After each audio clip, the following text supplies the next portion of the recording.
কামৰূপৰ মাজিৰগাঁও কৃষ্ণৰাম সৰণী প্ৰাথমিক বিদ্যালয়ৰ প্ৰধান শিক্ষয়িত্ৰী উৰ্বশী দাসলৈ 2025 বৰ্ষৰ জিলা আৰু ৰাজ্যিক ভিত্তিক কৃতি শিক্ষকৰ বঁটা প্ৰদান। কামৰূপ মহানগৰ জিলা ৰাণী শিক্ষা খণ্ডৰ অন্তৰ্গত মাজিৰগাঁও স্থিত 10 নং মাজিৰগাঁও কৃষ্ণৰাম সৰণী প্ৰাথমিক বিদ্যালয়ৰ প্ৰধান শিক্ষয়িত্ৰী উৰ্বশী দাসলৈ জিলা আৰু ৰাজ্যিক ভিত্তিক কৃতি শিক্ষক বঁটা প্ৰদান কৰা হয়। ৰাষ্ট্ৰীয় শিক্ষক দিৱস উপলক্ষে 5 ছেপ্টেম্বৰ তাৰিখে তেজপুৰ বিশ্ববিদ্যালয়ৰ প্ৰেক্ষাগৃহত অনুষ্ঠিত হোৱা শিক্ষক দিৱসৰ কেন্দ্ৰীয় অনুষ্ঠানত শিক্ষামন্ত্ৰী ৰণোজ পেগুৰ উপস্থিতিত ৰাজ্যিক কৃতি শিক্ষক বঁটা প্ৰদান কৰা হয়। ইয়াৰ লগতে শিক্ষয়িত্ৰীগৰাকীক দিছপুৰস্থিত লোক নিৰ্মাণ বিভাগৰ প্ৰশিক্ষণ কেন্দ্ৰ প্ৰেক্ষাগৃহত কামৰূপ মহানগৰ জিলাভিত্তিক কৃতি শিক্ষক বঁটাও প্ৰদান কৰা হয়।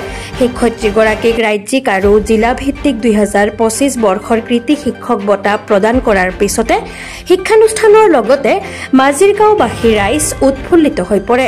ৰাজ্যিক আৰু জিলাভিত্তিক 2025 বৰ্ষৰ কৃতি শিক্ষক বঁটা শিক্ষয়িত্ৰীগৰাকীক প্ৰদান কৰাৰ লগতে আমাৰ সংবাদকৰ্মীৰ আগত মনৰ ভাৱ প্ৰকাশ কৰে।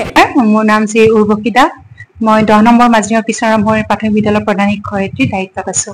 মই খুবেই আনন্দিত কৃতি শিক্ষকৰ বঁটা জিলা ভিত্তিক আৰু অসমৰ ৰাজ্যিক ভিত্তিত বঁটা লাভ কৰিছো। আৰু ৰাজ্যিক ভিত্তিত যি বঁটা লাভ কৰিছো সেয়া আমাক তেজপুৰ ইউনিভাৰ্চিটিৰ পৰা প্ৰদান কৰাইছে। তাতে মানে গোটেইখিনি আমাৰ অসমৰ যিমানখিনি কৃতি শিক্ষক নমিনীৰ কাৰণে চিলেক্ট হৈছিলে সেই গোটেইখিনি তাতে বঁটা প্ৰদান কৰা হৈছে। আৰু জিলা ভিত্তিকত দিয়া হৈছে যোৱাকালি আমাৰ দিছপুৰস্থিত PWD প্ৰশিক্ষণ কেন্দ্ৰৰ সেমিনাৰ হলত। মানে ৰাজ্যিক বঁটা আমি তেজপুৰৰ ইউনিভাৰ্চিটিৰ পৰা লৈছো। এইটো কলাগুৰু বিষ্ণুপ্ৰসাদ ৰাভাৰ প্ৰেক্ষাগৃহত আমাক প্ৰদান কৰিছিলে। তাত আমাৰ অসমৰ মাননীয় শিক্ষামন্ত্ৰী ডাঙৰীয়া ডক্টৰ ৰণোজ পেগুৱে প্ৰদান কৰিছিলে। লগত আছিলে আমাৰ সমাজ কল্যাণ মন্ত্ৰী আৰু স্বাস্থ্য মন্ত্ৰী শ্ৰীযুত অশোক সিংহল ডাঙৰীয়া আৰু অন্যান্য গণ্যমান্য ব্যক্তিসকলো আছিলে। তেওঁলোকৰ হাতেৰে এই বঁটা গ্ৰহণ কৰিছিলো। লগতে জিলা ভিত্তিক কৃতি শিক্ষকৰ বঁটা মই গ্ৰহণ কৰিছিলো আমাৰ কামৰূপ মহানগৰ জিলাৰ বিদ্যালয় পৰিদৰ্শক শ্ৰীযুতা দীপিকা চৌধুৰী বাইদেউৰ হাতেৰে। আৰু তাত উপস্থিত আছিলে এটা আমাৰ চেনেলৰ এডিটৰিয়েল চিফ শ্ৰীযুত ৰাজদীপ বাইলুং মহোদয় উপস্থিত আছিলে। তেওঁলোকৰ হাতেৰে মই এই বঁটা গ্ৰহণ কৰিছো।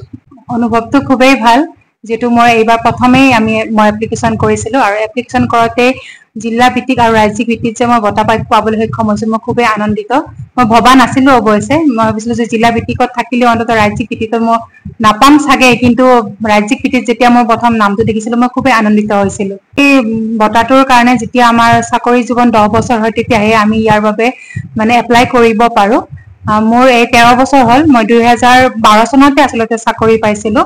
যেতিয়া মই ডিগ্ৰী 3rd ইয়েৰত পঢ়ি আছিলো তেতিয়া টেট পৰীক্ষা দিছিলো আৰু টেট পৰীক্ষাত উত্তীৰ্ণ হৈ মই শিক্ষকতাৰ জীৱনৰ আৰম্ভ কৰিছিলো। আৰু এবছৰ কন্ট্ৰেকচুৱেল চাকৰিত থকাৰ পিছত শিক্ষাভিত্তিক শিক্ষক হিচাপে নিযুক্ত হোৱাৰ পাছত 2013 চনত মই আমাৰ স্থায়ী শিক্ষক হিচাপে মই নিযুক্ত হৈছিলো। আৰু 2013ৰ পৰা এতিয়া 2025 মোৰ মুঠতে 13 বছৰ হ'ল চাকৰি, আৰু তেতিয়া মই এপ্লাই কৰিবলৈ সক্ষম হৈছো। প্ৰথমতে ঠিকা ভিত্তিকত আছিলো মই ধুবুৰী আগমনী পৰে আগমনীৰ এখন স্কুলত আছিলো। তাৰ পাছত যেতিয়া মোৰ স্থায়ী হ'ল চাকৰি তেতিয়া মই মানকাছাৰত আছিলো। আৰু 2015 চনত মই তাৰ পৰা ট্ৰান্সফাৰ লৈছো। আৰু ট্ৰান্সফাৰ লৈ এইখন বিদ্যালয়ত 2015ৰ পৰা 2025 লৈকে মই এইখন বিদ্যালয়তে আছো। বাৰ্তা প্ৰেজেণ্ট।